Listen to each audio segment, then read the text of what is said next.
The world has been rattled by an epoch-making crisis, which has caused significant harm, shuttered businesses, put livelihoods at risk, and protectionist reactions have cast doubts about the future of globalization.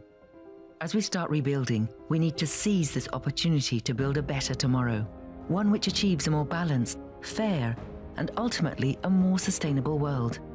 Globalization has helped raise living standards around the world in recent decades, and will continue to be vital for the future. Finance will continue to play a central role in international business. Making sure capital is available when needed will be crucial in shaping the global post-COVID economic recovery. Investors will provide the funds required to help companies around the world stimulate growth and create jobs. They will also help bring about the transition of our economies to a more sustainable future. Luxembourg will play its part. Our unique expertise in international finance connects investors with projects.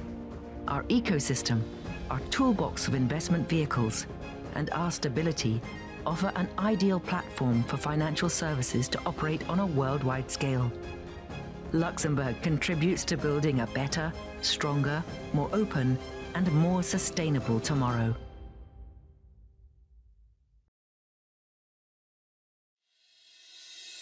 Welcome to Building Bridges, bringing together financial industry experts from different horizons, sharing and discussing their insights.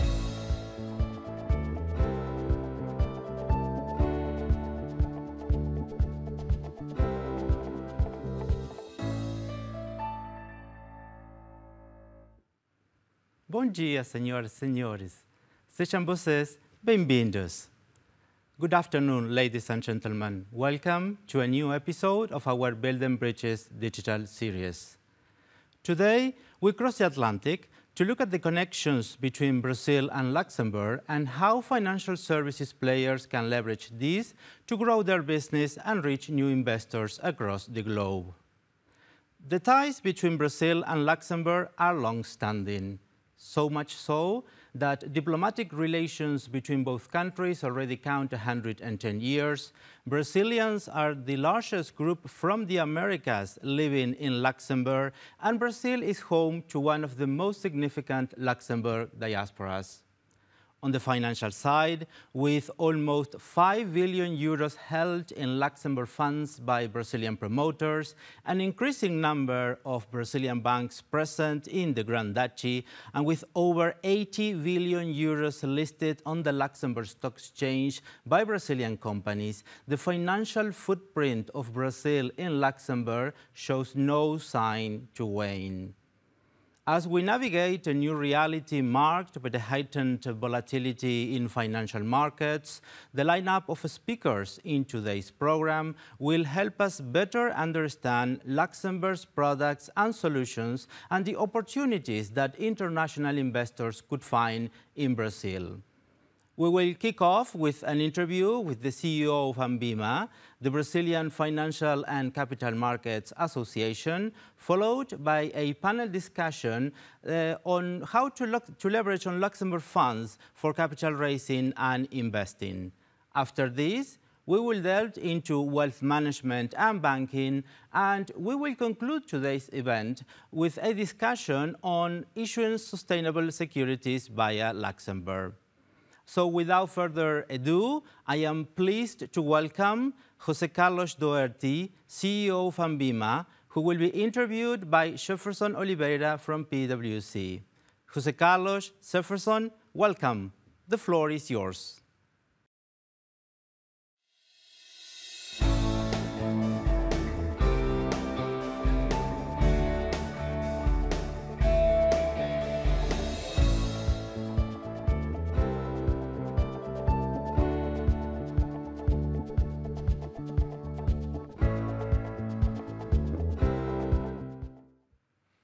Olá, meu nome é Jefferson Oliveira, sou PwC, e tenho o prazer de começar esse primeiro abertura aqui do evento da Luxembourg for Finance, direcionado para a comunidade do Brasil.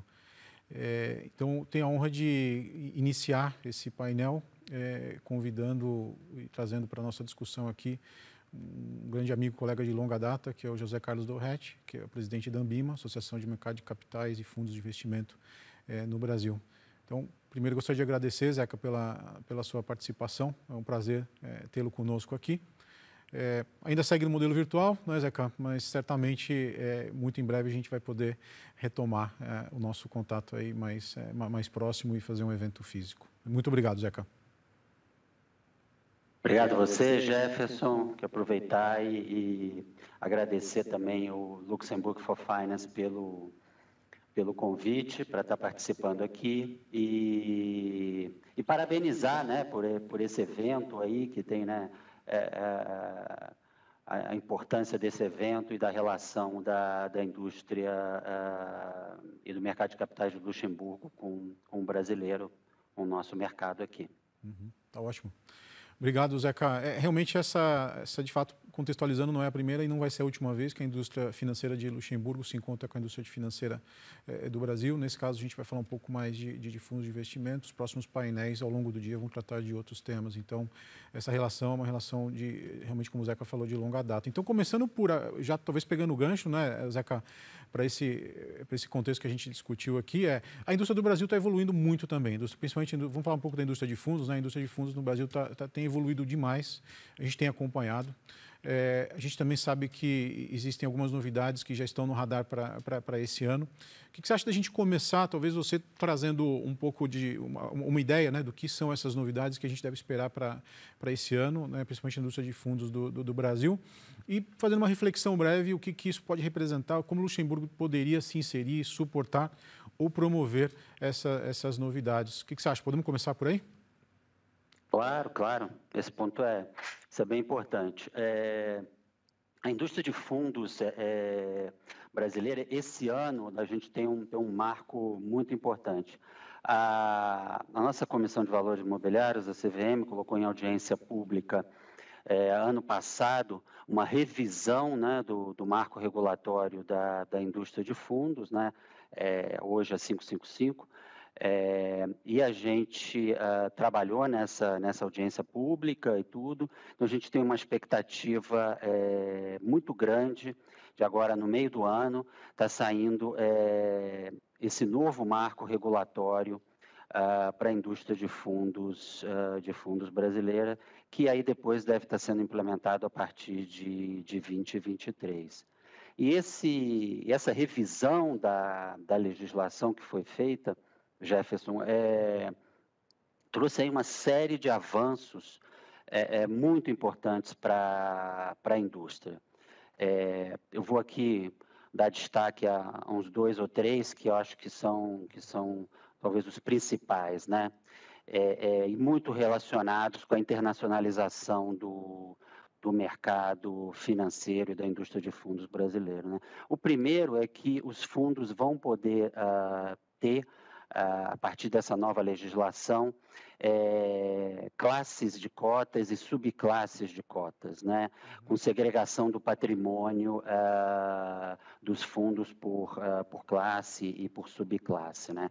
Isso é um avanço grande na estrutura legal do fundo de investimento aqui no Brasil. Isso traz mais flexibilidade para o gestor, mais transparência para o investidor, né? E coloca a indústria muito semelhante, muito parecida com as principais indústrias de fundos mundo afora, inclusive, obviamente, a de Luxemburgo. Então, eu vejo isso assim, um grande avanço, as indústrias vão ficar muito parecidas em termos de marco legal. O segundo ponto também bem importante é que vão poder ter fundos com segregação, né, do patrimônio pelo investidor, né? Isso é limitado, né? Hoje a indústria, o fundo, o investidor não tem limite, né, no fundo, então ele participa do fundo como um todo. Vão poder ser criados novos fundos com essa limitação para o investidor. Isso dá mais segurança jurídica, também, de novo, muito parecido, muito semelhante com a indústria internacional de fundos. E aqui, para acho que o grande destaque mesmo é que essa nova legislação traz um componente de internacionalização muito forte. Os fundos de varejo aqui, a partir dessa nova legislação, vão poder investir 100% no exterior, através de fundos, né? E isso vai ao encontro, por exemplo, aqui dos UCITS de Luxemburgo, né? Então, aí você vai abrir um canal direto com fundo com fundo na legislação. E a gente pediu na audiência pública, a gente espera que a CVM aqui no Brasil atenda a um pedido da Anbima, também é um crescimento da exposição do investidor de varejo em ativos diretos, né, que hoje é de 20%, passe para 40%, e o investidor qualificado passe de 40% para 60% nesse investimento. De novo, isso vai poder o investidor brasileiro ter acesso a ativos listados, por exemplo, na Bolsa de Luxemburgo e no mercado de capitais europeu como um todo, né? Então, eu vejo aí grandes avanços e uma oportunidade de internacionalizar cada vez mais a indústria de fundos brasileira. Perfeito. Obrigado, Zeca. Obrigado. Acho que esse painel ele é curto, mas ele é ao mesmo tempo rico. Então, talvez a gente pudesse abordar já nesse ângulo mesmo de internacionalização, né, Zeca?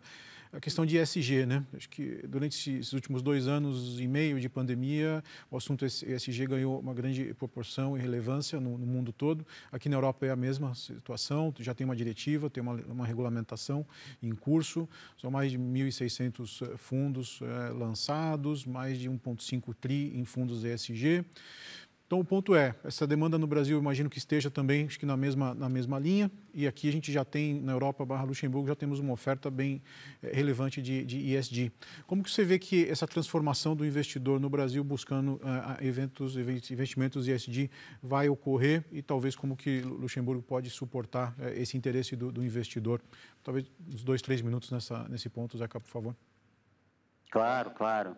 Bom, Jefferson, o mercado de capitais brasileiro e a própria indústria de fundos, ela não está no nível de maturidade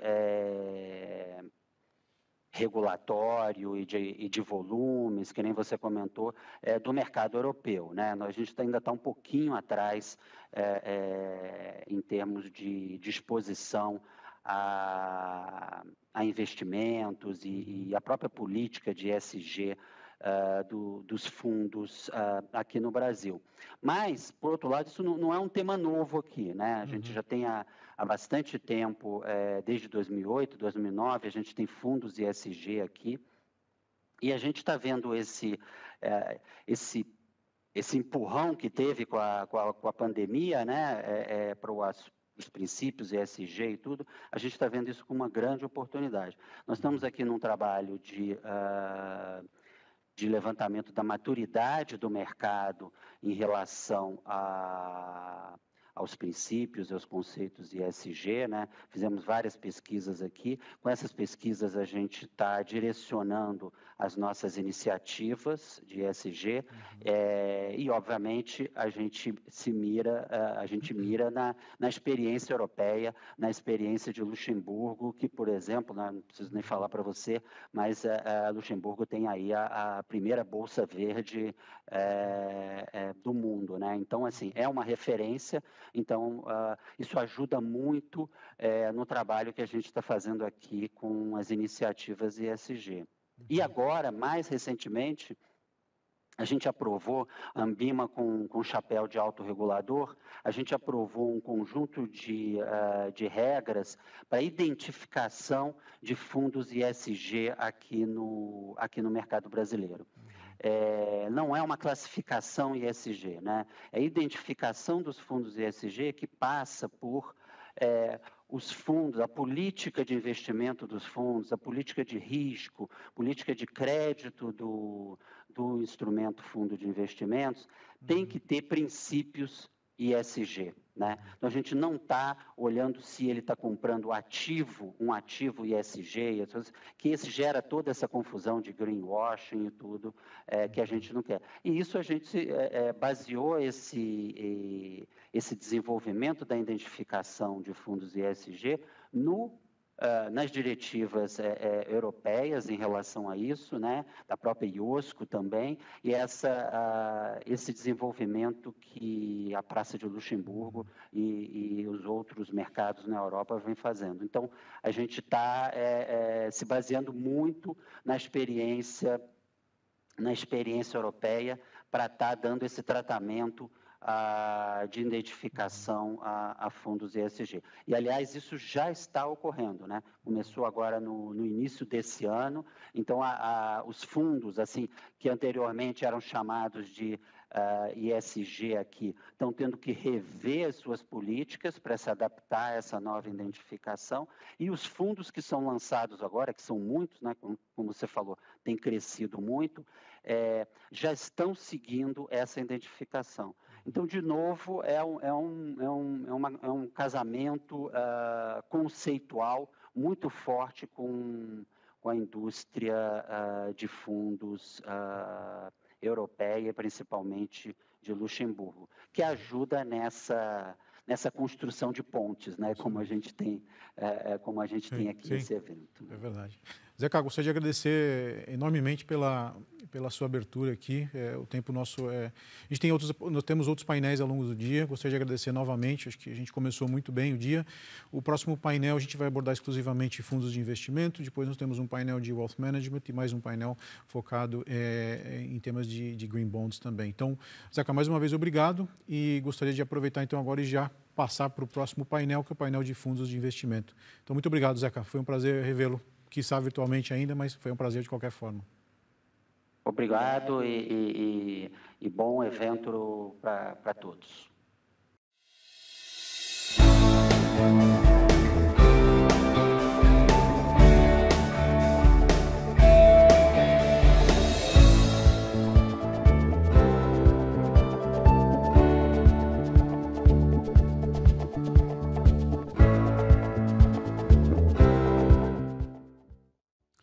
Bom dia a todos. Bom dia para aqueles que estão no Brasil, no fuso horário do Brasil. Boa tarde para aqueles que estão no fuso horário da Europa. Meu nome é Jefferson Oliveira. Tenho o prazer aqui de moderar esse painel do evento promovido aqui pela Luxembourg for Finance. Essa não é a primeira vez que a indústria de fundos de Luxemburgo e do Brasil se encontram. Na verdade, essa aliança estratégica entre a indústria de fundos de Luxemburgo, a indústria financeira de Luxemburgo e a indústria de fundos do Brasil já possui uma relação já de longa data. Então, é por isso que nós estamos aqui com o objetivo principal, de fato, de promover tanto o investidor, né, a proteção do investidor, como promover o mercado em si, financeiro também. Então, juntamente comigo, tenho o prazer de ter duas pessoas brilhantes e profissionais extremamente competentes, que eu já conheço há bastante tempo também. E nos próximos 25 minutos, mais ou menos, que nós temos aqui, nós vamos debater a respeito desse tema, que é principal, investimentos internacionais e como que investidores brasileiros, investidores estrangeiros podem se beneficiar dessa relação que já existe de longa data e bastante construtiva entre Luxemburgo e Brasil. Então, já vou começar apresentando os meus colegas panelistas. Gostaria de começar apresentando pela Isabela Nunes. Isabela Nunes é diretora executiva no JP Morgan, Asset Management Brasil, e é responsável pela relação com investidores, tanto privado, os institucionais e também os canais de distribuição digitais. O Carlos André, ele é o CEO da Santander Asset Management no Brasil. É um prazer tê-los também aqui. Antes de se juntar à Santander Asset Management Brasil, no final do ano passado, ele foi por bastante tempo também presidente da Banco do Brasil DTVM, que é a gestora de ativos do Banco do Brasil. Então, estamos nós três aqui. Vamos começar. A gente já se preparou um pouco previamente, com o objetivo de ser bem preciso. A agenda, como vocês podem ver, ela é curta, ao mesmo tempo é super rica. eu acho que faria sentido a gente já começar, eu diretamente passando a bola para vocês, na verdade. O que vocês acham da gente contextualizar, de fato, em poucos minutos, a situação atual da indústria de fundos no Brasil, né? E o que representa essa relação com o Luxemburgo? E eu contextualizo de forma também bastante breve o que é a indústria de fundos aqui na Europa / Luxemburgo e como que essa relação ela possui esse benefício mútuo. Então, posso passar a palavra já diretamente para você, Isabela, para você nos ajudar e, obviamente, o Carlos André vai ter total liberdade para comentar. A gente vai fazer aqui bastante bem interativo, por favor. Ótimo, Jefferson. Muito obrigada. Em primeiro lugar, obrigada. É um prazer participar desse painel e é um privilégio dividir essa conversa com o Carlos André e falar de um assunto que é extremamente estratégico para o JP Morgan Asset Management aqui no Brasil, dada essa oportunidade no mercado brasileiro, né? Então, se a gente olhar o ambiente para investimento no mercado brasileiro, mudou muito nos últimos anos. Então, acho importante só a gente voltar atrás e analisar alguns pontos que se movimentaram bastante, né? Então, é o clássico, né? O Brasil sempre foi um mercado de altas taxas de juros, de 2 dígitos, e acho que eu diria que, por esse motivo, os investidores eles nunca foram incentivados ou impulsionados a buscar alternativas de investimentos fora do Brasil. E, com isso, a gente sempre também teve um ambiente, vamos falar, mais bancarizado e uma legislação pouco favorável. E na nossa visão, eu diria que o grande gatilho para essa busca desse conhecimento de oportunidades certamente foi com o movimento de queda de juros. Então, se a gente olha para trás, né, em 2017, a gente está falando de taxa ao redor aí de 12%, aqui no Brasil, em 2019, próximo dos 6%, em 2020, 2%. E ao longo desse período, a gente viu mudança na legislação, permitindo maior acesso aos investidores de varejo e institucionais no mercado internacional e uma maior disponibilidade de produtos. Então, se a gente fizer uma análise da evolução da indústria, né, com dados de fechamento do final do ano passado, o volume de recursos em estratégias dedicadas a ativos globais, em dezembro de 2017, era cerca de 16 bilhões de reais. Se a gente pula para dezembro de 2020, a gente está falando de 45 bilhões de reais, e até o final do ano passado, dezembro de 2021, são 72 bilhões de reais. Então, uma variação grande no patrimônio líquido dessas carteiras dedicadas a investimento internacional. Se a gente olha a disponibilidade para o investidor, então, o número de fundos, em 2017 eram cerca de 100 estratégias, e a gente pega até o final do ano passado, eram quase 500 estratégias disponíveis, fundos de investimento. Está falando só desse veículo aqui nesses números, nessa análise. Então, saiu de 100 para 500 a quantidade de fundos disponíveis para o investidor brasileiro. E o número de cotistas, obviamente, acompanhou essa mudança, né? Então, a gente estava falando de 50 mil cotistas, mais ou menos, aí, em dezembro de 2017, para quase 400 mil cotistas agora no final do ano passado. Então, acho que essa evolução foi tremenda. Agora, considerando a indústria brasileira de fundos, né, com o seu quase, vamos arredondar aqui para cima, 7 trilhões de reais, eu acho que o espaço é enorme para crescer. Né? Então, acho que é mais importante, né? Acho que a evolução, junto com, eu diria que a evolução desses números que a gente comenta aqui, né, é o maior conhecimento por parte dos investidores em relação às oportunidades no mercado global, né, e a importância da diversificação. Acho que isso, com certeza, veio para ficar. Eu acho que a gente tem um caminho grande pela frente ainda, mas eu acho que a semente a importância da diversificação global, com certeza, está na cabeça dos investidores brasileiros.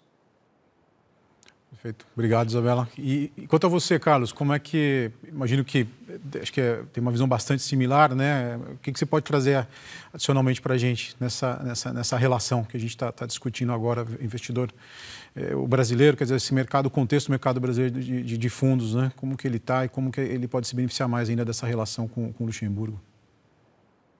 Obrigado. Antes de mais nada, bom dia e boa tarde a todos. Obrigado, Jefferson. Prazer estar aqui com você, representando aí a Luxembourg for Finance. Isabela, prazer estar contigo aqui nesse painel também. Acho que a Isabela já levantou vários pontos bastante interessantes. O que eu poderia acrescentar é que dentro dessa quase que revolução ou essa transformação que nós temos observado no mercado brasileiro na direção de uma maior diversificação via alocação em ativos internacionais, é a transformação que está em curso também no ecossistema de distribuição de produtos de investimento no mercado brasileiro. Apesar de eu concordar integralmente com a Isabela no que diz respeito ao impulsionamento que esse movimento de queda da taxa básica de juros trouxe para o mercado brasileiro, eu diria que essa transformação ela não teria ocorrido com a intensidade que vem ocorrendo se nós também não estivéssemos passando por um movimento de transformação no que diz respeito ao acesso e a capacidade dos participantes no mercado, em especial de distribuição de produtos de investimento, e aí a gente pode falar tanto dos bancos tradicionais quanto das novas plataformas dedicadas à distribuição de produtos de investimento, seja pelo canal digital, seja pelo canal físico. Elas propiciaram, de alguma forma, de fato, também um processo de educação, né? Cada vez mais o jogo de investimentos ele vai ser ganho pelo serviço oferecido ao cliente. É claro que é necessário que o investidor tenha a seu dispor a matéria-prima, que são os diversos produtos de investimento, mas o jogo vai ser ganho na prática pela capacidade de assessoria, pela consultoria, pela boa alocação em produtos, e isso vem acontecendo numa velocidade muito grande no mercado brasileiro. O mercado brasileiro, a indústria brasileira de fundos de investimento, é uma indústria que tem sofisticação, profundidade, tem um aparato tecnológico e digital bastante robusto, né? O Brasil, a indústria financeira brasileira é uma indústria muito desenvolvida, e quando você coloca todos esses ingredientes e dá acesso às oportunidades de investimento no mercado internacional, de fato, eu acho que a gente tem um impulsionador muito importante.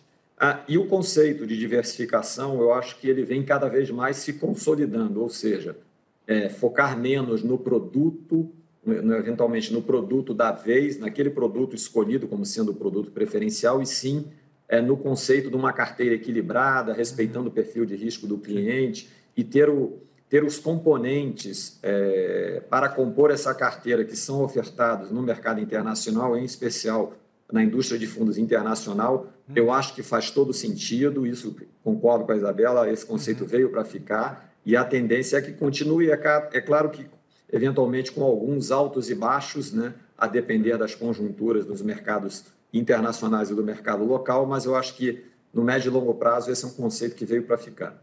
Perfeito. Muito obrigado. Muito obrigado. Acho que é um excelente contexto, e aí talvez fique uma pergunta aqui para quem está vendo a gente, né? Mas tá bom. E qual que é a sinergia disso com esse painel nosso, né?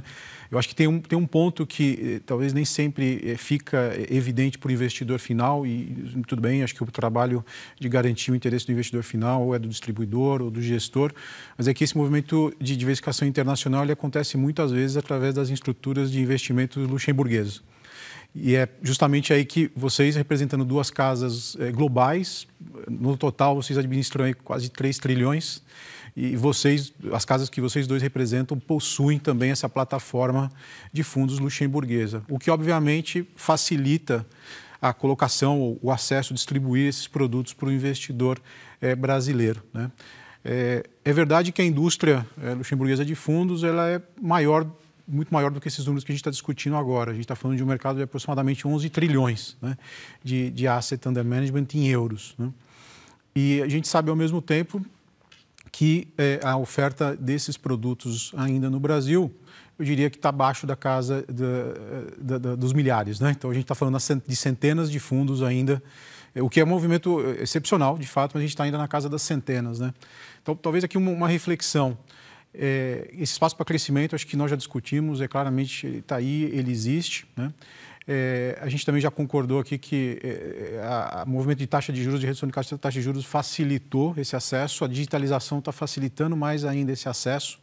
Então, quer dizer, pensando alto aqui, o que mais que falta agora, na verdade, para o investidor brasileiro tanto o qualificado, que hoje já se beneficia, o de varejo, que pode muito em breve se beneficiar, o que talvez falta para ele ter, de fato, uma oferta mais universal de produtos de investimento de fundos internacionais? Bom, e, consequentemente, uma grande parte vai ser referente a fundos luxemburgueses, né? Então, o que vocês acham que deveria acontecer? O que é o tipo de mudança? Ou o que falta para esse mercado ele sair desse patamar que está hoje, que já é um grande crescimento, para um outro patamar? O que vocês acham que pode acontecer ou deveria acontecer?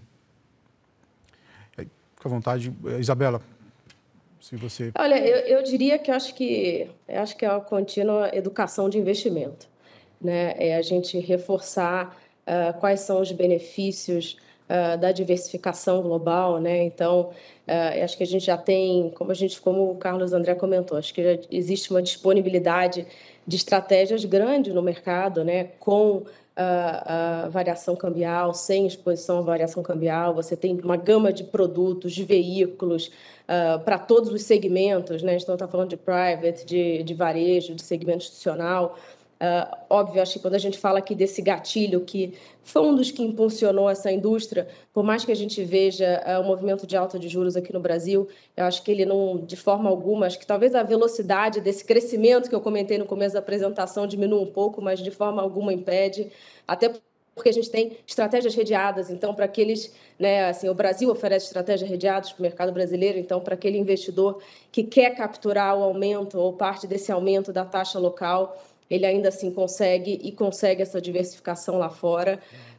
E hoje a gente pega o mercado, ele acaba sendo muito limitado, né, na disponibilidade de estratégias do mercado doméstico. Então, tanto do ponto de vista do investidor individual em acessar temas e setores que têm uma forte perspectiva de crescimento estrutural, né, quanto do ponto de vista dos gestores locais que acabam se beneficiando, né, e diversificando as suas estratégias locais com os ativos globais. Então, eu acho que a educação é extremamente importante, é a busca, né? E aí um pouco do que está no nosso campo aqui como gestor global, é buscar trazer mais soluções de investimento, trazer estratégias, né, através dos feeder funds, e compartilhar o que a gente fala, né, a inteligência, efetivamente, do gestor global. Então, a famosa transferência de tecnologia, que isso é o que a gente vê de demanda aqui no mercado, e extremamente importante, né? A gente precisa, acho que investir internacionalmente não quer dizer ser mais arriscado, pelo contrário. Então, é uma questão de dar um conforto nessa educação de investimento no que diz respeito das oportunidades e o ambiente regulatório, que a gente pode falar aqui um pouco, de muita segurança, que são onde estão os nossos feeder funds em Luxemburgo. Perfeito.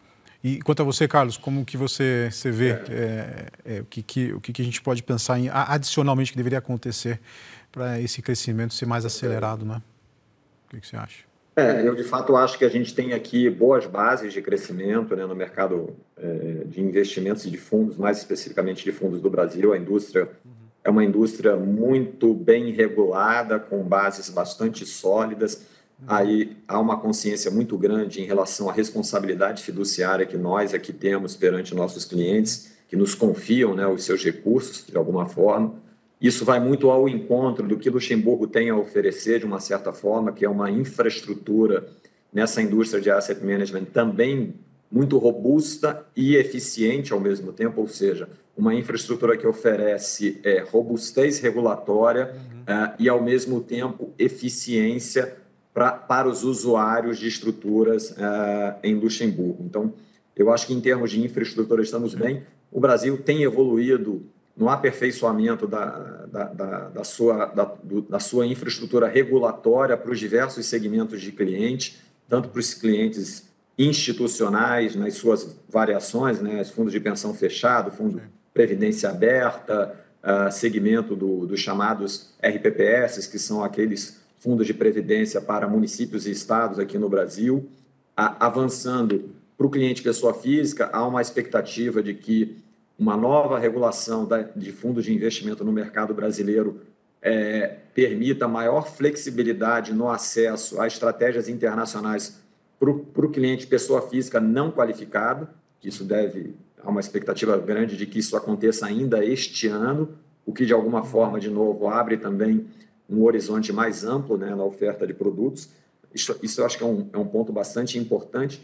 E, como a Isabela colocou, né, eu acho que o avançar nesse conceito de assessoria, de consultoria, de montagem de portfólios equilibrados, respeitando o perfil de risco ou os objetivos na prática de investimento dos diversos clientes, e o mercado tem se sofisticado cada vez mais nessa proposta de valor para ser oferecido para os clientes e investidores, isso naturalmente vai trazer, de alguma forma, recursos para alocação em mercados e estratégias internacionais via fundos. Acho que é sempre interessante ter a possibilidade de fazer isso via fundos, né? A estrutura que nós temos aqui no Brasil, que é essa estrutura de feeder funds que aplicam nas estratégias internacionais, ela é muito interessante para o cliente final, em especial para todos os segmentos, clientes, pessoas físicas, institucionais, porque isso dá uma facilidade de acesso enorme, né? Para eles é indiferente, eles não percebem o que está por trás das cortinas. Perfeito. Que é todo o trabalho que os gestores que estão aqui estruturando esses feeder funds fazem. Então, para eles, é simplesmente uma aplicação num veículo local, num fundo local como outro qualquer, mas que por trás tem, de fato, um processo de alocação em produtos internacionais que foram previamente selecionados, buscados, com uma proposta de valor que faça sentido para aquele investidor. Então, eu acho que isso tem sempre aí uma avenida bastante interessante pela frente de crescimento. Perfeito. Tá ótimo. Eu adicionaria, realmente, quando você fala desse ambiente lá fora e trazendo para o mercado brasileiro através dos feeder funds, só reforçando aqui, a estabilidade nas regras jurídicas, você tem toda a governança, todo o board, e junto com isso você traz a diversificação, você traz uma diversificação com liquidez, super importante isso, né? Quando a gente está falando desses fundos em Luxemburgo, os feeder funds são todos com movimentação diária, ou a grande maioria, com liquidez, muitas vezes maior do que a gente vê em alguns fundos multimercados aqui no Brasil, com total transparência, então total proteção para o investidor final. Né? Então, eu acho que é só o começo. Né? Ali o Luxemburgo acaba sendo um hub de controle e supervisão para os fundos que são distribuídos no mercado ao redor do mundo. E não tem por que o investidor brasileiro não se capitalizar em cima disso. Né? Acho que essa que é a grande oportunidade. Não, tá ótimo, ótimo. Obrigado pela... Eu vou colocar a minha opinião de forma muito breve também, que eu acho que tem duas formas aí também para esse movimento ele acelerar um pouco mais, em benefício do investidor mesmo. O primeiro é, de fato, acho que conscientizar e informar o investidor que, por exemplo, fundos ESG, né? Então, desse número todo que eu falei de 11 trilhões aqui em Luxemburgo, Europa, né, de fundos, 1,6 tri já são fundos ESG, né? Esses fundos de ESG eles tendem a crescer aí até 2025 para 5,4 tri também, um crescimento de 4, 5 vezes praticamente. Então, o investidor ter noção e conhecer que esses produtos já estão disponíveis, né? Já estão disponíveis aqui fora e é o que o Carlos também mencionou, é a questão de você saber qual deles de fato complementa a necessidade desse investidor brasileiro. E do ponto de vista de retorno, eu fiz uma continha super simples, uma pesquisa super simples antes de vir para cá também, que era a questão de retorno, né? Porque também como a taxa de juros está subindo, voltando a subir no Brasil, tem a questão cambial, mas foi curioso, porque eu fiz uma pequena pesquisa, fundos acima de 400 milhões, fundos mutual funds, né? Então fundos acima de 400 milhões de euros. Quantos fundos tiveram um retorno de acima de 40% em 3 anos? Eu cheguei a um número de 1.800 fundos. E quais fundos que têm um retorno acima de 60%? E tudo em hard currency, óbvio, né? Eu cheguei a um número aqui de aproximadamente 600 fundos. Então, é só para demonstrar que, de fato, a questão retorno e bias doméstico, eu entendo e acho que é perfeito, tem que ter. Agora, ao mesmo tempo, esse processo de curadoria e pesquisa, entender o que existe de oferta fora, pode trazer algumas surpresas assim, brilhantes, como talvez um mundo aqui um pedacinho dessa parte aqui que eu descobri. Mas, enfim, eu acho que, na minha opinião, eu acho que vai por aí também, né? Talvez deixando o investidor um pouco em paz ali e falando um pouco agora dos asset managers, de fato, né? Ou seja, os seus pares de mercado, né? Atualmente, a gente sabe que as gestoras globais, como vocês, que já têm a plataforma luxemburguesa, já têm a plataforma doméstica, elas conseguem, de fato, atender e cobrir essa agenda de forma muito mais rápida. Agora, o que falta, o que não existe tanto ainda, é o gestor brasileiro buscando essa distribuição internacional. Isso acontece ainda de forma extremamente tímida, né? E o que acontece também é gestores europeus internacionais, independentes, ou de tamanho médio. Quando eu digo tamanho médio, é médio 30 bilhões de gestão de euros, né? O que não é tão médio assim, que também não necessariamente buscam a distribuição no Brasil, né? Então, aí o ponto é aqui, de forma muito breve, o que vocês acham que a gente poderia também pensar, o que falta de fato para que o gestor brasileiro talvez reconsidere esse processo de internacionalização ou de crescimento além do território brasileiro. Entendo que o território brasileiro está crescendo rapidamente. E o que também pode faltar, o que deveria ser feito para o gestor internacional que não conhece o Brasil, considerar essa distribuição cross-border para o Brasil também. Se vocês tiverem uma opinião, de forma muito breve, a gente tem mais uns 5 minutos nessa discussão, por favor. Começando novamente com você, Isabela. Eu posso começar aqui. Eu acho que, com relação ao acesso dos gestores do mercado brasileiro a investidores internacionais, de fato, esse é um desafio importante. Não é tarefa fácil, né, Jefferson? Você baseado aí, inclusive, nós já tivemos oportunidade de explorar um pouquinho essa avenida no passado.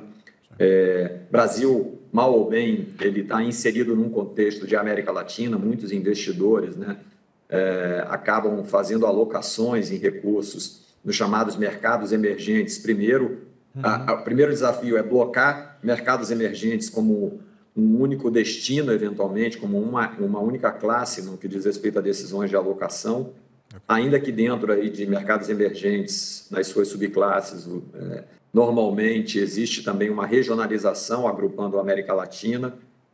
Eu acho que aqui existe um desafio de duas formas, né? Um trabalho realmente de educação de investidores, né?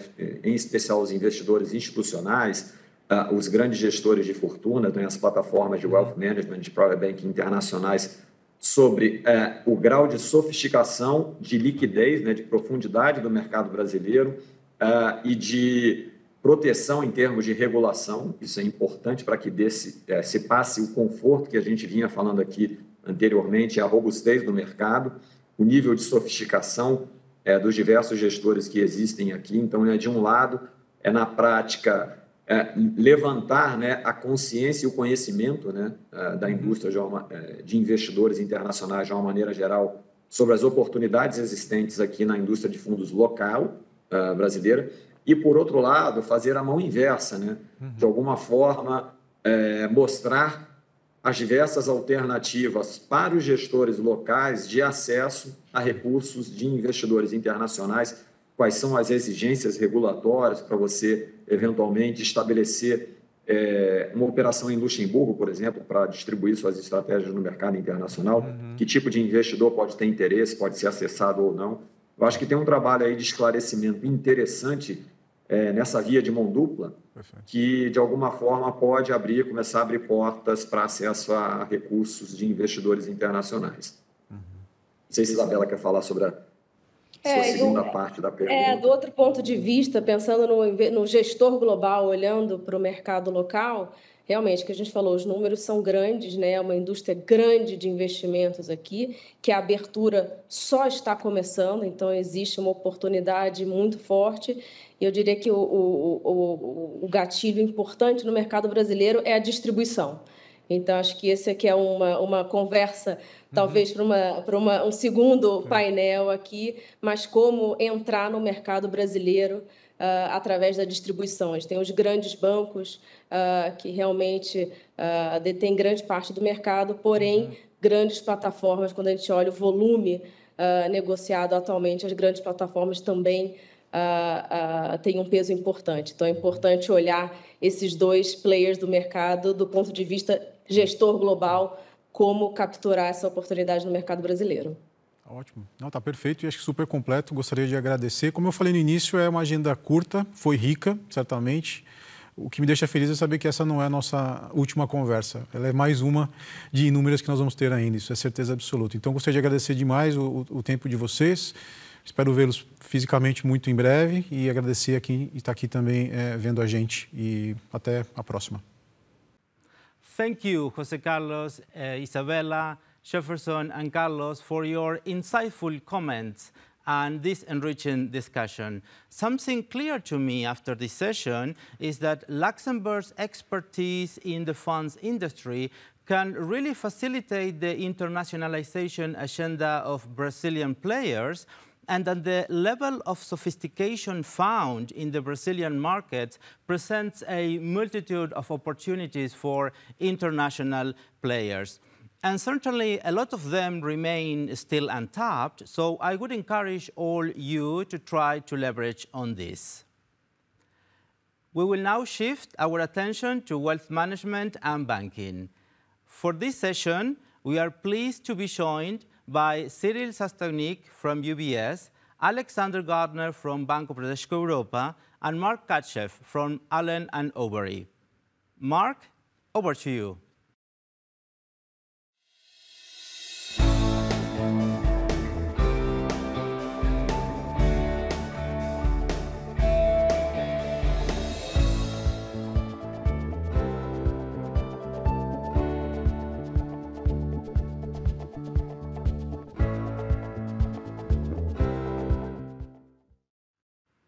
Hi, everybody. My name is Mark Katchev. I'm a corporate counsel working with Allen & Overy. If the aim of this webinar is to make you understand or to be able to provide an answer to why Luxembourg, the aim of this particular panel is to answer the question, why Luxembourg in terms of wealth management and banking activities. In particular, we will raise the question why high net worth individuals in Brazil should consider Luxembourg as a good solution for the management of their assets, their protection, diversification. And we will also focus on why Brazilian bank should also consider Luxembourg as a hub, European one, for their international activities, for banking activities, actually.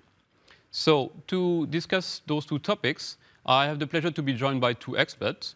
So Cyril Sastownik is the head of the Global Family Office of UBS Luxembourg. UBS Luxembourg is focused on global wealth management and asset management. Hi, Cyril. Thank you, Mark. Great being here. Thanks. The second panelist will be Alexander Gardner. So he's the head of private banking at Banco Bradesco Europa. He's also one of its authorized managers. Before joining Banco Bradesco Europa, he worked for Bradesco in Brazil as CIO for the private bank. So Banco Bradesco Europa, as you know, is a commercial bank based in Luxembourg, and its activities are mainly private banking, trade finance, and corporate lending. First question to you. Hi, Alexandre. Good afternoon, Mark. Good afternoon, Cyril. Hello, Mark. First question to you is, what, in your view, makes Luxembourg unique compared to other financial centers? Perfect, Mark. So first of all, good afternoon for our audience here in Europe, and bom dia to our colleagues down in Brazil. I would say that there are probably four main reasons why Luxembourg stands out as a financial center. I would say the first one is financial stability. Luxembourg enjoys a very privileged position of being only one in 10 countries of the world that has a AAA rating, credit rating, and that's supported by a debt to GDP level which is below 25%, which is a very enjoyable position. So that makes clear to any investor that their money is parked on a very safe place. Second point is political stability. And when I mention political stability, it's political stability in a country where the financial sector is key to the country and also to the economy. So that's also, I believe, very relevant. This is a place that is very business friendly in the sense that there is a lot of high quality interaction between the players and the regulators. And there's also a law process which is very pro-business, which evolves constantly and allows room for financial innovation. And I would say the last point that I would mention here is obviously Luxembourg being part of the European Union, which I'm sure this is something that we'll touch across the panel on several occasions. So in my view, this is why Luxembourg is a very strong location for doing business, and that's why it continues to grow very rapidly. Well, thank you, Alexandre. I guess that Next question is to Cyril in terms of, well, maybe following up on the question raised to Alexandre. Do you see also those are being the main reason for foreign banks to be, let's say, to have a presence in Luxembourg? If we are talking about banks, is it just a few? Is it kind of a trend? Is it kind of a must-have in terms of being recognized as an international player? What do you think? Yeah. So I can only accurate your statement, Mark. So any large banking corporation has a touch point or a presence into Luxembourg. Now, why is that? I think Luxembourg offers unique cross-border international expertise. So if you're a global bank, by definition, you operate on a cross-border framework, and you're likely to need a presence in the European Union. So with these two elements, Luxembourg becomes almost a natural choice as it gathers for these two factors. Now, what we see is that it's true for banks, but it's actually true for any financial operator across the value chain of financial services. And today, Luxembourg hosts 500 financial service providers across bank, asset management, family office, insurance. The sector employs 50,000 professionals. So you can imagine the power of that ecosystem that one can benefit of. And in a way, it's like in one place, you have banks that bring investment ideas and executing capabilities. You have lawyers that help you implementing it. And then you have the investment community, asset manager, family office that can invest. It's just phenomenal. And the work for operator like us, like Bradesco, it's actually to enable the investor community, our clients, to navigate the ecosystem and extract the maximal value of that connectivity. Excuse me. Very interesting, Cyril. And I guess you were referring about you. Is it possible maybe for you to share a bit UBS's story and history in Luxembourg? Yes, of course. So Luxembourg has been a strategic hub for the bank, for the group, for a long time. So we started our presence here in the 70s with traditional banking, and we developed to what we have today, which is a fully fledged banking operation, including investment banking, asset management, and global wealth management. The only activity we do not perform in Luxembourg is retail banking. And I would say that pretty much any foreign bank is actually in the same model as us. Now, those are capabilities, and capabilities, they only matter if you make them accessible to you end user, right, to your clients. So the question is, how do you make it convenient for clients to use Luxembourg capabilities? And there, comes the service model. So I think, there is one pattern is that every client who has a banking relationship in Luxembourg has a banking relationship with that same institution in its own market. So if you take the example of UBS in Brazil, we wanted to be relevant for Brazilian clients. So we established a presence at home in Brazil 20 years ago. And through their local bankers, Brazilian clients can access the US infrastructure of UBS, the Swiss platform of UBS, as well as our Luxembourg capabilities. So in a way, we try to fit into our client life with minimum disruption. Okay, understood. Maybe Alexandre, if you want to share a little bit, after UBS story, the Bradesco story, is it a comparable one? Yeah, I think there are some similarities and there are some differences as well. So Bradesco has been here for almost 20 years in Luxembourg. And over this period of time, the bank has evolved a lot and developed new services and new capabilities alongside the demands of our clients. So we are mostly centered around wealth management, including private banking, corporate banking, and trade finance. And I think the positioning of the bank is to really leverage on the dominant position we have on the Brazilian markets with clients that already know the institution and help them in the transition to international markets. The Luxembourg Toolkit allows us to do a lot of very interesting things, including to see the client as a single client. Right? We understand the business in Brazil, we know what they are doing in Brazil, and we are capable of building international portfolios that complement what they have in Brazil, and therefore maximizing the chances of having a better relationship between risk and return. I think it's also interesting to mention that the interest of Brazilian clients in Luxembourg has grown a lot. In our case, for example, just to give you a figure, nowadays 1 in every 3 clients we have in our books have joined the bank in Luxembourg in the last 2.5 years. So there's a lot of an acceleration process, and not only from the clients that are sitting down in Brazil, but also from clients sitting across the globe, mostly in Europe, in South America, and actually also in North America. So I have the same impression as Cyril has just shared, that the infrastructure that Luxembourg provides allows us to have a very complete platform and provide outstanding quality services to our clients. Yeah, and if you allow me, I'm going to provide you also with a few statistics. In terms of foreign banks based in Luxembourg, we are about 125, coming from 26 different countries. And we are not talking only about major European banks.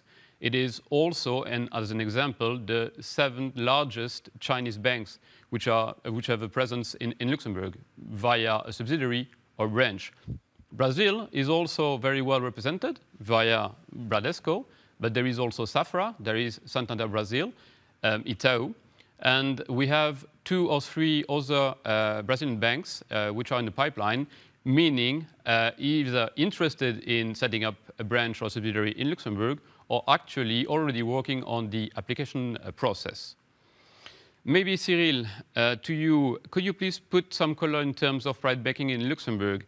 This is to say, do you have any kind of stats also to share? Can you tell us in which direction the wind is blowing? What are the best sellers for you? Mm-hmm. Yes, of course, Mark. So I think it's fair to say that the private banking sector in Luxembourg has tailwinds. It has doubled in size the last 10 years in terms of asset under management, and any large wealth management in the world has a platform in Luxembourg. So investors like it and service providers like it. But to understand that evolution, I think we need to look at the history of Luxembourg. So Luxembourg started as an asset management place. And today you have over 5 trillion of assets managed in Luxembourg vehicles. So that has developed multiple expertise. And in fact, asset management is very close to wealth management.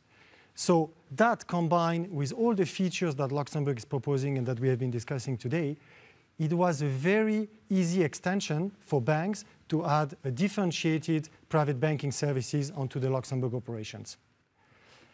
Now, that's on the service provider side.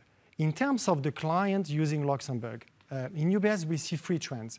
The first one is about risk and diversification. So the same way you diversify investment in your portfolio, the same way you need to diversify service provider, and the same way you need to diversify the domicile where you put your wealth. Once you go through that exercise, then Luxembourg becomes one of the main contenders. The second trend we see is around single family office. And there what we call single family office is investment firm dedicated to the servicing of one family. We see a very big trend of single family office redomiciling fully to Luxembourg. Now, the motivation is different, and it's almost a case-by-case basis.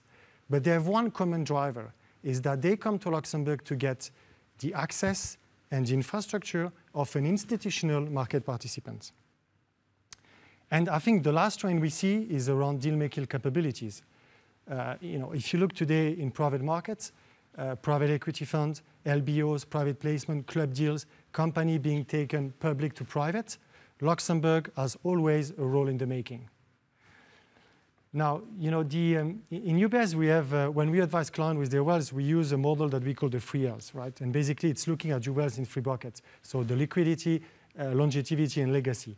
So to sum up, the clientele we see coming to Luxembourg, it's really for their longevity and legacy buckets.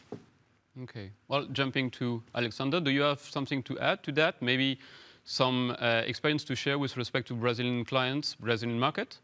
Yeah, I think all the points that Cyril mentioned are really reality on our day-to-day business. I would add to that probably a couple of other points which I think are very important to Brazilian clients. The first one is about transparency and about the marketplace itself. So first of all, Luxembourg is a very strongly regulated market and a market with very strong supervision. So clients are very comfortable to come over here and have their assets based in Luxembourg. There are also two other aspects which I think are pretty relevant. Luxembourg is a market where you have full cost transparency, right? And in our view, this is the way forward on the wealth management business. So clients here know exactly what they are paying, what the cost of doing business in Luxembourg is. There's no hidden fees, no hidden costs, so that's a very straightforward, transparent relationship.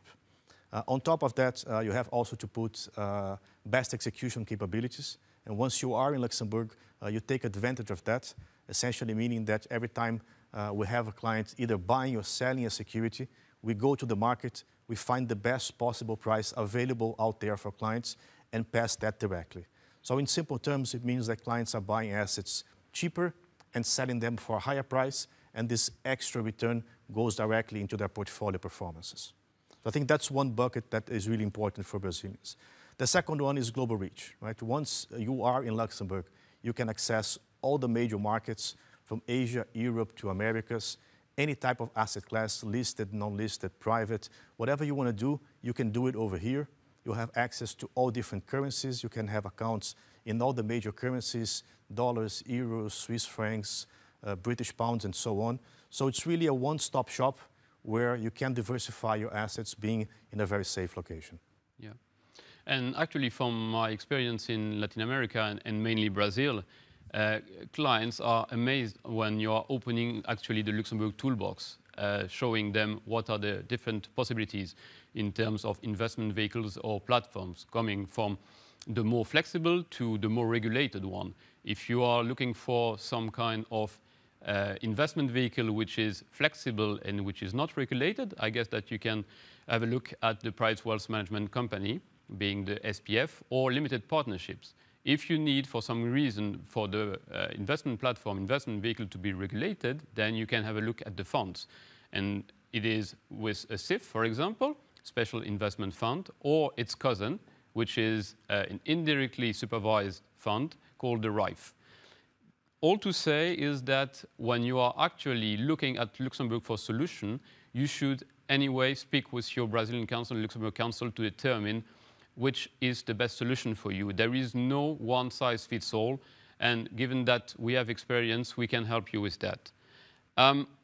Maybe, Alexander, once again, when somebody is dealing with internet transactions and is willing to manage its assets, which are spread all over the world, why not Luxembourg? This is the first question, right? Yeah, and that's actually a very interesting question, right? And I'll probably frame this in the following way. I think there are two key things that you must have if you are to become a financial services industry, right? It's people and it's technology, right? When you look at the talent size, right, Luxembourg has all you need. Very highly skilled people across the entire value chain. Whether you're talking about front office, middle office, back office, operations, compliance, risk, lawyers, consultants, everyone is here and you can get outstanding service and outstanding people on all those levels. It's also a very multicultural place, which is, to my view, another very important feature. So out of the people living in Luxembourg, about 47% are foreigners coming from 180 different countries. So there's a huge cultural blend here. And it's also multi-language, right? Where the people that live in here, on average, speak 3.6 languages. So you can do business whichever way works best for you. In Portuguese, which about 20% of the population speak, in English, French, German, and so on. So it's a very easy place to do business with, and you have the talent available. On the technology front, I think you can easily say that Luxembourg is at the state of the art in terms of technology.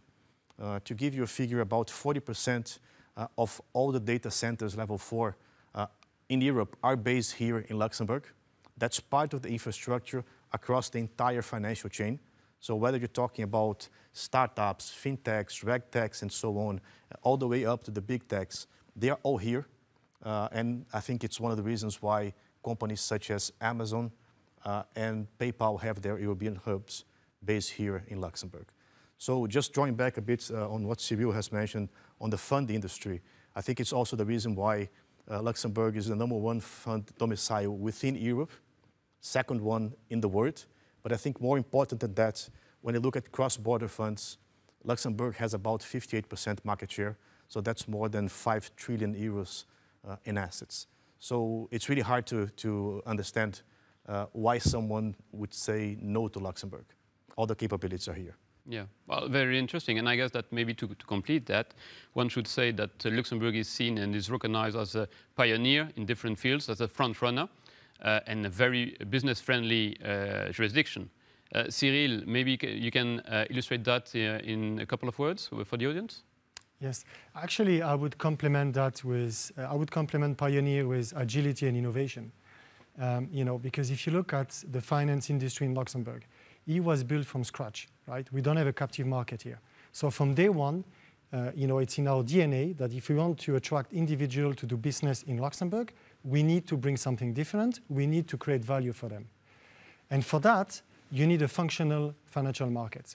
And if you have a functional financial market, you have the right, the right service provider ecosystem, you have a talent pool, you have an access to investment, and you have expertise. And you have a forthcoming regulator. And what's important above all is to have a forthcoming, to have a permeability between all the cluster, that everyone is in consultation, the regulator, the legislator, the stakeholders, the investors. And that's what we have achieved in Luxembourg. And that's why we have, we are bringing agility, innovation, and that's how we pioneer in the solution we offer to the ecosystem to capture new trends. And that's also why and how we make Luxembourg a business-friendly jurisdiction now and for the future. Yeah. Well, thank you very much. I guess that just in order to recap and to add to why Luxembourg as a hub for Brazilian banks for international transaction, international activities, and within Europe, I'd say that as explained, Luxembourg is a stable, very prosperous and well-connected country, which will help you actually to be able to replicate or continue the activities you might have in different branches based in other places of the world. Not only that, but it is also the fact that there is a very good relationship between Luxembourg and Brazil. It is not a country which is blacklisted, and there is a double tax treaty in force, so actually different elements, which really helps in terms of connections with Luxembourg. Luxembourg has a jurisdiction to have a presence for international transaction activities and within Europe. It can be done, as explained, via a branch or via a subsidiary. It can also, if you do that in principle, open the gates of the EU single market, meaning that your Luxembourg business solutions or products can benefit from the European passport. So actually there are different activities, different things to do, and we would be happy to continue this with you in further discussions.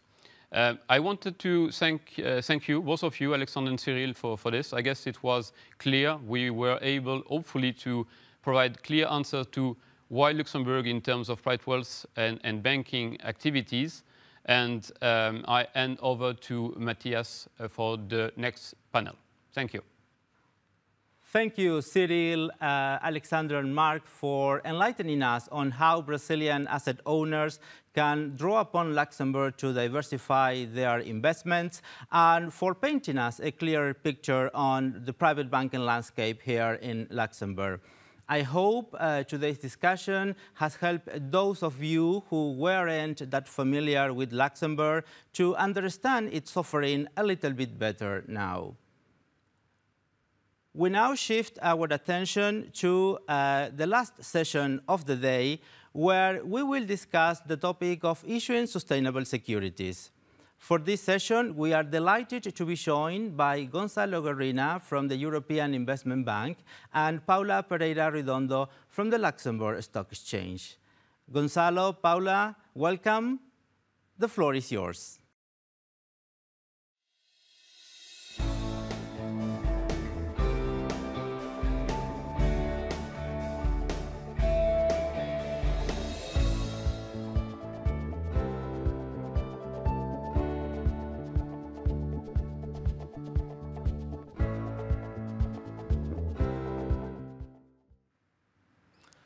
Obrigado, Matias. Bom dia, boa tarde a todos, bem-vindos. O meu nome é Gonçalo Guerrinha, do Banco Europeu de Investimentos, o maior banco multilateral do mundo e o primeiro emissor de uma Green Bond, ou de uma obrigação verde, em 2007. E já lá vão 15 anos e como o mercado mudou. Tenho comigo a Paula Redondo Pereira, da Bolsa de Valores do Luxemburgo, Luxembourg Stock Exchange, e vamos tentar falar aqui um bocadinho hoje, perceber melhor porque é que o Luxemburgo é um sítio tão favorável em termos de ecossistema para o financiamento sustentável, o que é a Bolsa de Valores Verde do Luxemburgo, e vamos tentar também perceber, do ponto de vista dos bancos brasileiros, o que é que quer o Banco Europeu de Investimento, quer a Luxembourg Stock Exchange, Bolsa de Valores do Luxemburgo, podem ajudar. Por isso, passo a palavra, Paula Redondo Pereira, bem-vinda. O que é que para ti torna o Luxemburgo tão diferente em termos de ecossistema, em termos de financiamento sustentável? Obrigada, Gonçalo, pela apresentação. E, de facto, é um prazer estar aqui a falar sobre um tema que está na agenda política, económica, financeira, não só do Luxemburgo, mas de todo o mundo. E é verdade que o Luxemburgo tem um papel fundamental na discussão e em ações muito concretas sobre este tema. E posso-te dar 3 exemplos. Okay. O primeiro tem a ver com o facto de o Luxemburgo começar uma discussão muito estruturada e ambiciosa em relação a objetivos em torno das finanças verdes.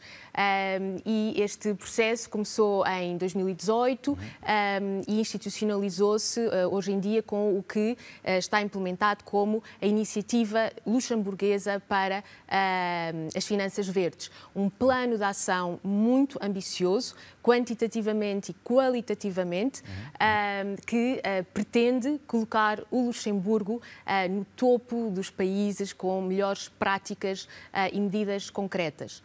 A segunda medida que te posso dar como exemplo é o facto do Luxemburgo ter sido o primeiro país na União Europeia a emitir um título sustentável, uma Sustainable Bond, em 2020, que foi amplamente subscrita por investidores para, de facto, contribuir para projetos ligados à habitação, à água, transportes e, portanto, para conduzir a uma economia menos carbonizada.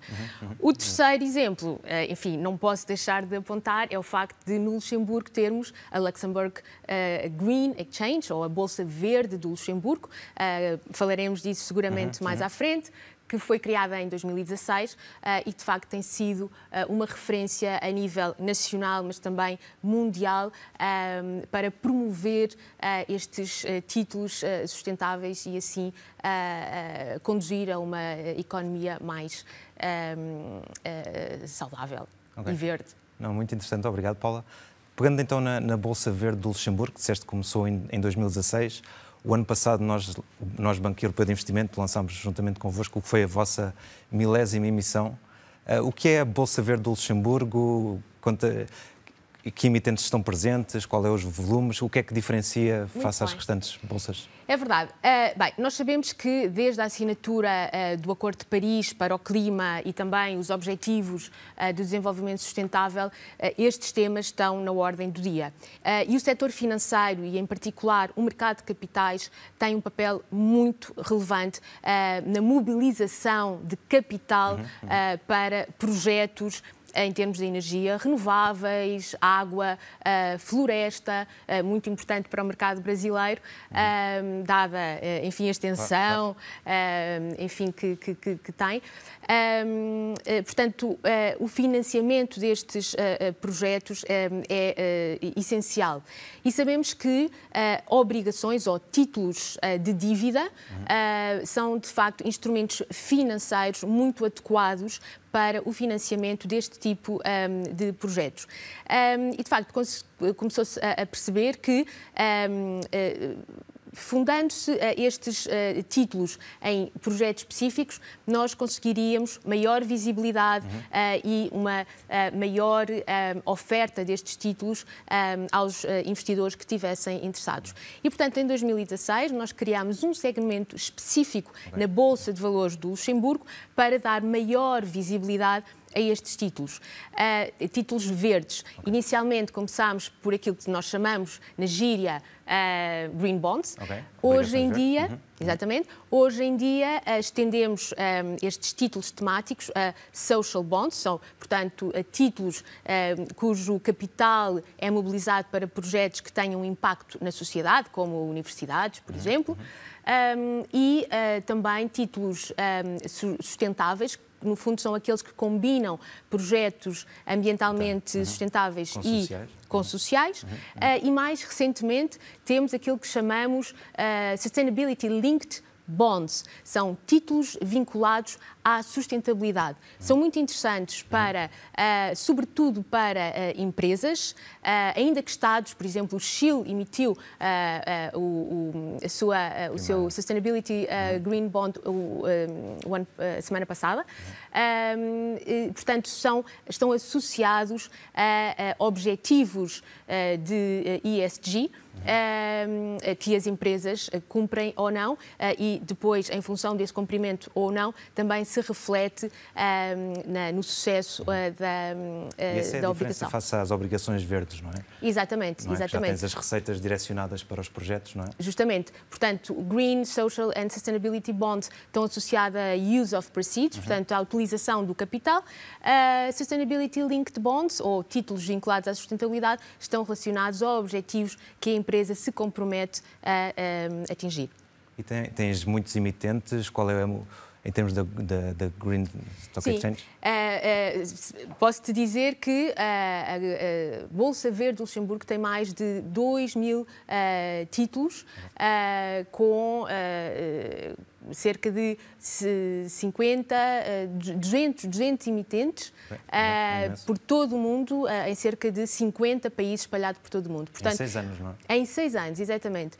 E é muito interessante ver a diferença dos números quando comparados com a Bolsa do Luxemburgo, em geral, portanto, as cotações na Bolsa, que contam com cerca de 40.000 títulos, cerca de 20.000 emitentes por 100 países. Portanto, é uma bolsa verdadeiramente internacional e uma porta de entrada para emitentes brasileiros na Europa. Portanto, a bolsa do Luxemburgo pretende, de facto, ajudar os emitentes europeus e não europeus a terem maior visibilidade, credibilidade no mercado e qualidade. Portanto, nós posicionamos em torno destes 3 pilares. Somos muito ágeis na aprovação de toda a documentação que é necessária à emissão de um título, com redatores muito experientes na apreciação dos documentos. Também temos um ponto que nos diferencia, que é a transparência. Transparência no sentido em que toda a documentação relacionada com a emissão, quer de um título verde, quer de um título convencional, está disponível no nosso website, a custo gratuito, e isso, portanto, permite uma grande transparência em relação a toda a documentação e, nomeadamente, a documentação relacionada ao título verde. Porque, como sabemos, portanto, diferentemente de um título tradicional, um título verde tem um conjunto de documentação adicional, nomeadamente aquilo que chamamos o Green Bond Framework, no fundo o que eu costumo chamar a Bíblia da emissão, no sentido em que tem toda a descrição detalhada dos projetos em relação aos quais, portanto, a obrigação se relaciona, e também elementos de divulgação de mercado acrescidos, como relatórios que são preparados antes da emissão e depois da emissão, no fundo para dar um conforto aos investidores de que aquele título vai estar direcionado para aquele projeto. No fundo, isso permite mitigar, enfim, idealmente anular o risco daquilo que chamamos greenwashing. No fundo, pegando aí e rapidamente, antes de focarmos um bocadinho mais nas vantagens para um emitente brasileiro, as nossas 2 instituições trabalharam na plataforma, primeiro nos grupos técnicos de especialistas relativamente à taxonomia verde. Qual é a tua visão? É importante na perspectiva de um emitente e na perspectiva de uma bolsa essa questão de perceber realmente se um projeto verde é mesmo verde? Essa é a questão fundamental que se põe e que tenho a certeza que os nossos espectadores estarão a questionar-se. Mas, afinal, quando falamos de um título verde, do que é que se está a falar? E, de facto, é muito importante. Obrigada por teres tocado nesse ponto, porque hoje em dia pergunta-se o que é verde verdadeiramente. E, de facto, a Comissão Europeia começou a perceber que tinha que tomar a liderança neste processo. E desde 2017, tanto o European Investment Bank como a Bolsa de Luxemburgo, dada a sua experiência nesta área, têm acompanhado, têm tido o privilégio de fazer parte de grupos de trabalho junto da Comissão Europeia para se começar a preparar o enquadramento regulatório e legislativo em torno destes elementos.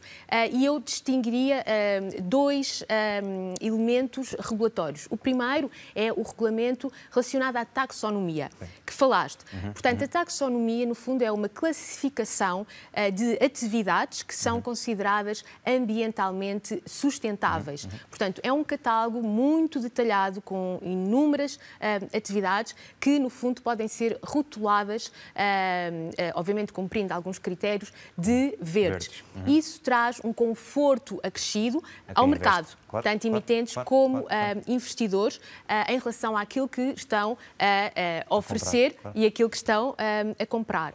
O segundo elemento regulatório que me parece muito interessante e que pode ser interessante também para eventuais emitentes brasileiros. Fora da União também, não é? Isto tudo pode ser fora da União. Exatamente, porque, portanto, este tema é global. Portanto, obviamente que a Comissão e a União Europeia deu o primeiro passo, liderando um debate, mas que não é um debate nacional, europeu, mas absolutamente internacional. E o segundo elemento regulatório que gostaria de mencionar tem a ver com aquilo que chamamos o EU Green Bond Standard. No fundo, é um padrão de títulos verdes que está regulamentado, portanto, através de um projeto de regulamento europeu, ainda está a ser discutido no Parlamento Europeu e no Conselho, e que, de facto, estabelece critérios muito objetivos, muito precisos, em relação aos quais um emitente, por exemplo, o EIB, ou um emitente não europeu, tem que cumprir para ir ao mercado. E, no fundo, é um golden standard, não é? Este, no fundo, é um golden standard no sentido em que será o critério mais rigoroso, mais credível que os emitentes podem usar para irem ao mercado. Não, perfeito. Obrigado, Paulo. Se cá vamos aproveitar estes últimos minutos para nos pormos um bocadinho na perspectiva de um banco brasileiro. Por exemplo, no caso do Banco Europeu de Investimento, nós estamos muito ativos no Brasil, já fizemos mais de 4 mil milhões de operações em euros nos últimos anos, 12 mil milhões no total da América Latina, e temos estado muito ativos no financiamento de projetos climáticos, na eficiência energética, energias renováveis, quer com bancos privados, quer também com bancos regionais. Mas, Paula, pensando um bocadinho, se eu for um banco brasileiro, qual é a vantagem de vir aqui à Bolsa de Luxemburgo, à Bolsa Verde de Luxemburgo? Se eu fosse um banco brasileiro, que conselhos é que me darias? Muito bem. Tradicionalmente, a Bolsa de Luxemburgo é uma porta de entrada para investidores brasileiros no mercado europeu, portanto, para atrair investidores no mercado europeu. E nós temos vários mercados para atender às necessidades dos diferentes emitentes, e nós temos aquilo que chamamos o Euro MTF, portanto, um mercado que tem regras próprias definidas pela Bolsa e que é muito interessante do ponto de vista dos investidores não europeus, porque todo o processo é encaminhado dentro da própria Bolsa, os prospectos, portanto, toda a documentação necessária à emissão de um título é aprovada pela própria Bolsa, o que agiliza muito o processo. E nós temos décadas de expertise e know-how interno que, de facto, permite agilizar muito o processo. O tempo de entrada no mercado, o go-to-market, é muito, muito, muito expedito e isso, portanto, é um atrativo muito grande para os emitentes, para além de todo o know-how que, de facto, está por detrás da Bolsa. Acresce que o título, uma vez cotado, pode ser divulgado e estar nesta janela que é a Bolsa Verde do Luxemburgo, ou a Luxembourg Green Exchange, que no fundo é uma plataforma, um depositório de todas as obrigações ou títulos verdes, Green Bonds, Social Bonds, Sustainability Bonds e agora Sustainability Linked Bonds, no fundo que pretendem promover as finanças verdes, pretendem também promover a transição para uma economia menos carbonizada. Depois, é muito interessante aquilo que te dizia em relação à divulgação da informação e à transparência, que neste mercado me parece um ponto absolutamente essencial para dar confiança ao mercado e, de facto, toda a panóplia de documentos associados a uma emissão está disponibilizada no nosso site. Gostava também de deixar ainda, creio que tenho tempo, de referir duas iniciativas da Bolsa do Luxemburgo, nomeadamente da Bolsa Verde do Luxemburgo. A primeira tem a ver com a educação.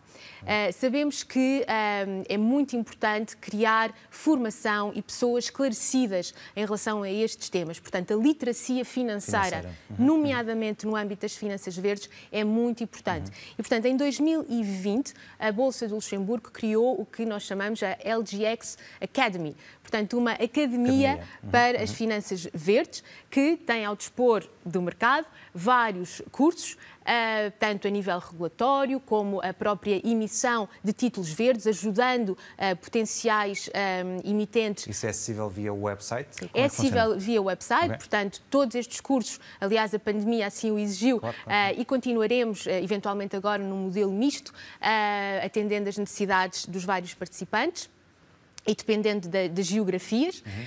E, portanto, temos vários cursos, uns padronizados, outros que se podem fazer à medida dos interesses e da sofisticação do participante.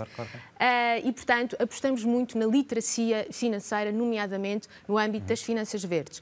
O segundo ponto muito importante tem a ver com a disponibilização de data, de informação ligada à sustentabilidade, que de facto é muito escassa e, mais do que escassa, Gonçalo, o problema tem a ver com a sua comparabilidade. É muito difícil hoje em dia termos data, informação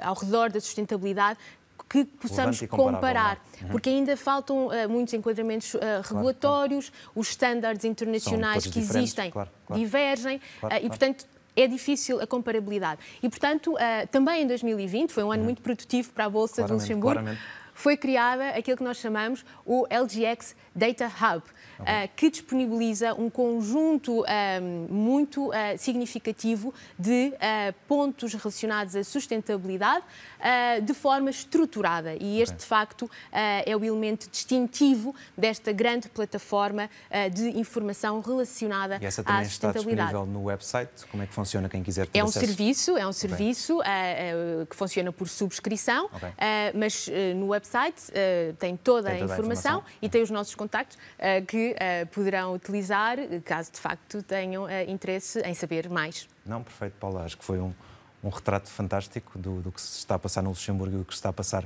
na Bolsa do Luxemburgo, mais concretamente na Bolsa Verde do Luxemburgo. Resumindo um bocadinho, se calhar, o que tu disseste de transparência, um processo mais expedito, acesso a investidores de todo o mundo, comparabilidade, isto são realmente, no ponto de vista do emitente, e nós somos um dos maiores emitentes ainda, ou o maior supranacional emitente de obrigações verdes, e nós também na parte da sustentabilidade, são os itens essenciais para conseguires atingir o mercado. Espero que tenha sido interessante. Obrigado, Paula. Obrigada, Gonçalo, Acho também. Que realmente mostrou que o Luxemburgo está na linha da frente em termos de sustentabilidade, com diversas iniciativas em termos de emitentes, de bolsas, de investidores, de regulador, o próprio Estado, e mais informação no site da Bolsa do Luxemburgo, no site do Banco Europeu de Investimento, do nosso escritório na América Latina. Qualquer coisa estaremos à disposição. Obrigado, Paula. Foi um prazer. Obrigada, Gonçalo. Foi um prazer e espero que nos possamos encontrar em mais iniciativas, tanto no Luxemburgo como a nível da Comissão Europeia, portanto, porque há muito para fazer e é um mercado em ampla extensão na Europa, mas também na América Latina. De facto, há muitos projetos para financiar e há um manancial de iniciativas para acompanhar, ajudar, de facto, porque, como disse, é um tema global, claro, sem fronteiras. Ok. Obrigado, Paula. Obrigada. Obrigado. Ladies and gentlemen, we have now come to the end of today's event. One of the main takeaways I can think of following today's discussion is the complementarity that can be found between Brazil and Luxembourg. Also, how Luxembourg products can be accommodated within the broader investment strategies of both Brazilian financial institutions looking to tap international markets and international investors with an appetite for Brazil. Another point clear to me is that there is ample room to further strengthen the current ties between Brazil and Luxembourg. So I hope today's event have provided you with a broader overview of these possibilities. To conclude, I would like to thank our speakers and moderators, as well as you, the audience, for joining us today, and to our sponsors for their ongoing support. Para aqueles no Brasil, muito obrigado por sua participação hoje. Até a próxima.